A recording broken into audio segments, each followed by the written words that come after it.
Good day everyone! My name is Hanime A. Bokenya. In this video, together with my group mates, we will answer the 10 multiple choice question and explain why our choices are the right answer. Here, you will also know the reason why the other choices are not the correct answer. If you are interested, just sit back, relax, and watch the video. So let's start in the first question. A set of two or more interrelated components that interact to achieve a goal is A system, B, an accounting information system, C, data, and D, mandatory information. So the correct answer is A, system, because systems are almost always composed of smaller subsystems, each performing a specific function important to and supportive of the larger system of which it is a part. For example, the College of Business is a system composed of various departments, each of which is a subsystem. Yet, college itself is a subsystem of the university. Each subsystem is designed to achieve one or more organizational goals. In letter B, it is not the correct answer because an accounting information system or AIS is a system that collects, records, stores, and processes data to produce information for decision makers. In letter C also, it is not the correct answer because data are facts that are collected, recorded, stored, and processed by an information system. Data usually represents observations or measurements of business activities that are of importance to information system users. Lastly, mandatory information is not the correct answer because it is a data that have been organized and processed to provide meaning to a user. Second question, this results when a subsystem achieves its goals while contributing to the organization's overall goal. A. Goal conflict. B. Goal congruence. C. Value of information. And D. System congruence. So the correct answer is letter B, which is the goal congruence. It is achieved when a subsystem achieves its goals while contributing to the organization's overall goal.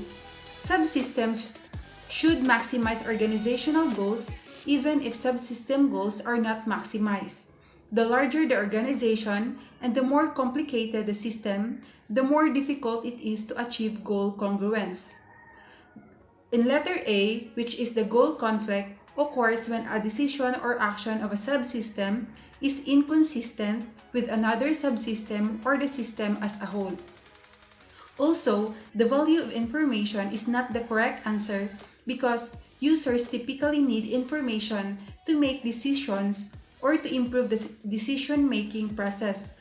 Lastly, system congruence is not the correct answer.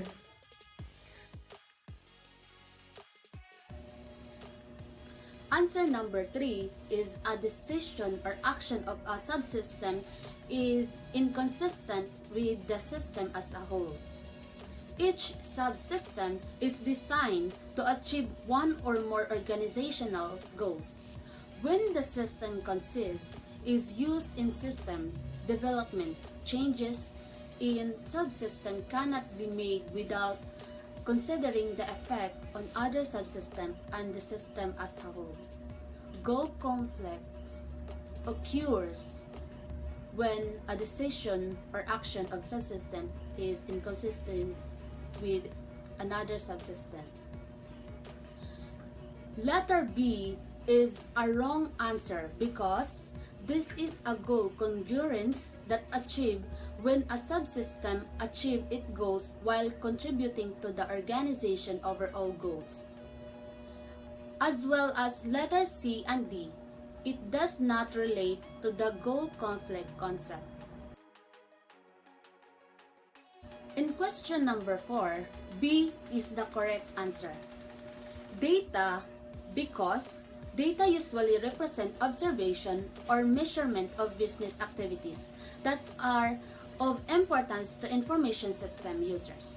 Several kinds of data need to be collected in business, such as facts, about the activities that take place, the resources affected by the activities, the people who participate in the activity. For example, data need to be collected about a sales event, the date of the sales, total amount, the resource which being sold, the identity of the goods or services, the quantity sold, unit price, and the people who participated in the sales. Example also, the identity of the customer and the salesperson. The incorrect answer is letter A, information. It is a data that have been organized and processed to provide meaning to a user. User typically need information to make decision or to improve the decision-making process. As a general rule, users can make better decisions as the quantity and quality of information increase. In letter C, system is not the correct answer because it is a set of two or more interrelated components that interact to achieve a goal. Systems are almost always composed of similar subsystems, each performing a specific function important to and supportive of the larger system of which it is part. For example, the College of Business is a system composed of various departments, each of which is a subsystem. Yet college itself is a subsystem of the university. In letter D, mandatory information is the incorrect answer because it is the nature of power of the mandate obligatory, compulsory, having received a mandate over some territory.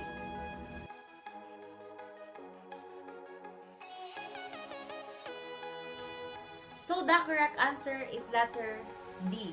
Information is the data that had been organized and processed to provide meaning to a user. Users typically need information to make decisions or to improve the decision-making process. As a general rule, users can make better decisions as the quantity and the quality of information increases. So on letter A, it is not correct because it is the information overload who exceed the amount of mind and can absorb the information itself.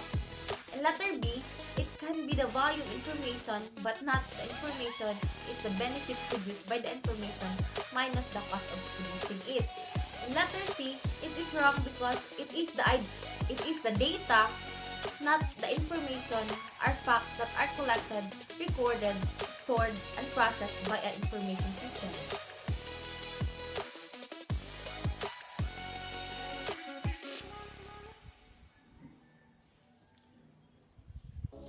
So the correct answer is letter A. Data are the facts entered, stored, and processed by an information system. Data usually represent observations or measurements of business activities that are of importance to information system users. Several kinds of data need to be collected in business, such as facts about the activities that take place, second, the resources affected by the activities, and lastly, the people who participate in the activity. So in letter B, it is wrong because the information is the process output that is useful to decision makers and not the data. In letter C, it is wrong because data is not the other word for the information. Data usually represent observation or measurement of business activities that are of importance to information system users. While the information, it is the data that has been organized and processed to provide meaning to a user. Users typically need information to make decisions or to improve the decision-making process. And also, letter D is not correct answer because data is not a quantitative fact, not qualitative by nature.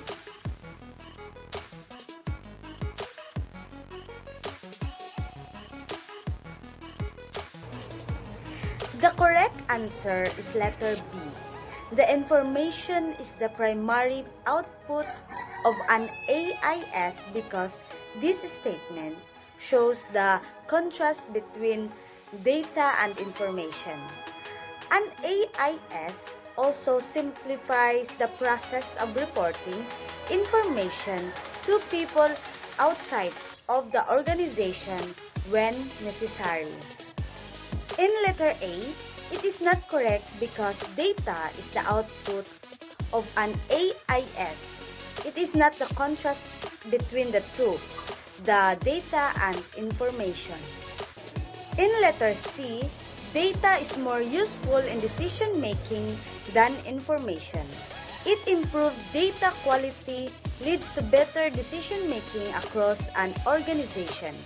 The more high quality data you have, the more confidence you can have in your decisions. Good data decreases risk and can result in consistent improvement in results. In letter D, data and information are the same is incorrect. Data and information are similar concepts, but they are not the same thing.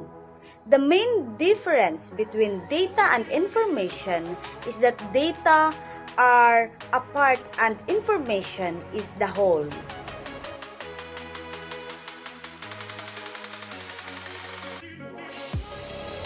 The correct answer is letter D.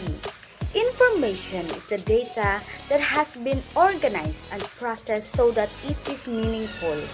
Users typically need information to make decisions or to improve the decision-making process. As a general rule, users can make better decisions as the quantity and quality of information increase. When data are processed, interpreted, organized, structured, or presented so as to make them meaningful or useful, they are called information. Information provides context for data. In letter A, it is not correct because the information is not basically the same as data. There is a subtle difference between data and information. Data are the facts or details from which information is derived. Individual pieces of data are rarely useful alone. For data to become information, data needs to be put into context. In letter B, raw facts about transactions that have not been organized into a useful form are called data. The word raw means that the facts have not yet been processed to get their exact meaning. Data is collected from different sources. In letter C, it is wrong because potentially useful facts, when processed in a timely manner, is not what we call information.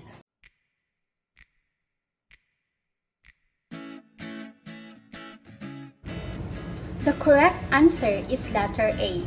Information overload occurs when those limits are passed. Information overload may be defined as too much information, and especially too much trivial information can overwhelm information users. B is not the answer because excessive quantity of information is just an associate of information overload. C is not the answer because anxiety is the effect to the users if the information are overloaded. D is not the answer because discretion is also one of the effects if the information is overloaded. Users cannot make right decisions with so much information flooded into their minds.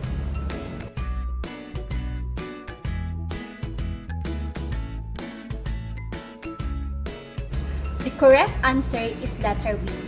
The value of information is the benefit produced by possessing and using the information minus the cost of producing it.